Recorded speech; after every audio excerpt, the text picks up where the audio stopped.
La canción del día de hoy es Labios Rotos de Zoe. Ahora vamos con el ejercicio. Dice lo siguiente. Una rueda de radio 1 tiene una marca reflectiva. Si la rueda se coloca de tal manera que su centro quede en el origen del sistema de coordenadas y la marca en el punto 1,0 y se hace girar 120 grados en el sentido contrario al de las manecillas del reloj, la marca reflectiva quedará en el punto de coordenadas. Entonces vamos a dibujar por acá nuestro sistema de coordenadas. Este va a ser el eje X, que es el horizontal, también conocido como eje de las abscisas, y tenemos el eje Y.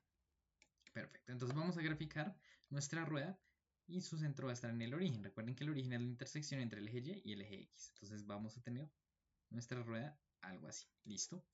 Y nos dice que es una rueda de radio 1. Listo, perfecto. Ahora voy a poner la marca reflectiva que me dice que corresponde al punto 1,0. Aquí va a estar ubicada. Listo. Y entonces recordemos que si tenemos un reloj, entonces las manecillas se van moviendo en sentido horario. ¿Listo? Es decir, en este sentido. Entonces nos dicen que justamente vamos a hacer girar nuestra rueda en sentido antihorario, es decir, en este de acá. ¿Listo? ¿Y cuánto vamos a hacerla girar? 120 grados. Entonces ubicamos nuestro ángulo de 120 grados, que sería este de acá. Y entonces ahora la marca reflectiva va a estar acá, en este puntico que voy a señalar con verde. Listo. La marca reflectiva pasaría a estar por acá.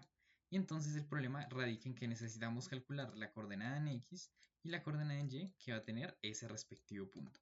¿Listo? Pues vamos a utilizar el siguiente resultado. Si tenemos un sistema de coordenadas, un plano cartesiano y tenemos un círculo con centro en el origen, nosotros podemos calcular las coordenadas de cualquier punto que esté sobre la periferia del círculo, es decir, este de acá, este de acá, este de acá, podemos calcular las coordenadas de cualquiera de esos puntos, ¿listo? Y vamos a tener en cuenta lo siguiente. Para hallar esas coordenadas lo único que necesitamos es trazar un segmento desde el punto hasta el origen, ¿listo? Esto vamos a hacer. Y vamos a medir el ángulo que se forma desde el eje X, ¿listo? Hasta ese segmento. Entonces, por ejemplo, ese sería el ángulo para ese punto. Tomemos otro punto, digamos este de acá. ¿Listo? Entonces su ángulo sería este de acá. Listo. Y utilizando el seno y el coseno de ese ángulo podemos hallar las coordenadas de ese punto. ¿Listo? Entonces, por ejemplo, si tengo este punto y quiero hallar sus coordenadas X y Y, X va a venir asociado con el coseno del ángulo y Y va a venir asociado con el seno del ángulo. ¿Listo? Entonces, si yo quiero hallar la coordenada en X que va a tener este punto, simplemente va a ser el coseno del ángulo que se forma. Digamos que este es un ángulo teta. Entonces va a ser coseno de teta, coma, y la coordenada de Y va a ser el seno de teta. ¿Listo? Lo único con lo que tenemos que tener cuidado es con el radio del círculo. Por ejemplo, si este es de radio 3, entonces multiplicamos 3 acá y 3 acá. Y ya, simplemente así podemos hallarlo. Entonces vamos a aplicar toda esta información a nuestro problema. Entonces, como sabemos, necesito calcular las coordenadas de este punto acá. Entonces vimos que eso era equivalente a sacar X va a venir dado por el coseno del ángulo, o sea, coseno de 120 grados. ¿Listo? Y la coordenada de Y va a venir dada por seno de 120 grados. ¿Listo? Ahora lo único que nos faltaría es ver por qué tenemos que multiplicar cada uno de estos. Como el círculo es de radio 1, entonces toca multiplicar por 1 y por 1, es decir, que no se afecta. Entonces, estas van a ser las coordenadas. Ahora, ¿qué pasa? Yo solo sé calcular las razones trigonométricas de ángulos agudos, es decir, de 0 a 90 grados. Entonces, ¿cómo calculo el de 120? Pues voy a aplicar este pequeño truco. Entonces, recuerden que nuestro plano cartesiano está dividido por cuadrantes. 1, 2, 3 y este va a ser nuestro cuarto cuadrante. Listo. Y los valores de seno y coseno son positivos o negativos dependiendo del cuadrante en el cual estén. Entonces, yo no sé calcular el de 120 grados, pues lo que voy a hacer es buscar un ángulo que sea agudo que justamente lo complete. Entonces, esta de acá, por ejemplo, ¿cuánto va a medir?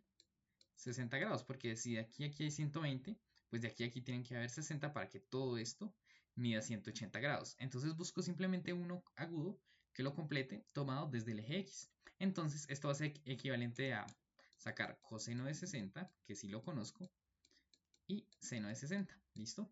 Y ahora, ¿qué pasa? Como está en el segundo cuadrante, recordemos que el segundo cuadrante, coseno, es negativo y seno es positivo. ¿Cómo podemos acordarnos de esto? Simplemente ubiquen un punto en ese cuadrante, digamos este punto acá.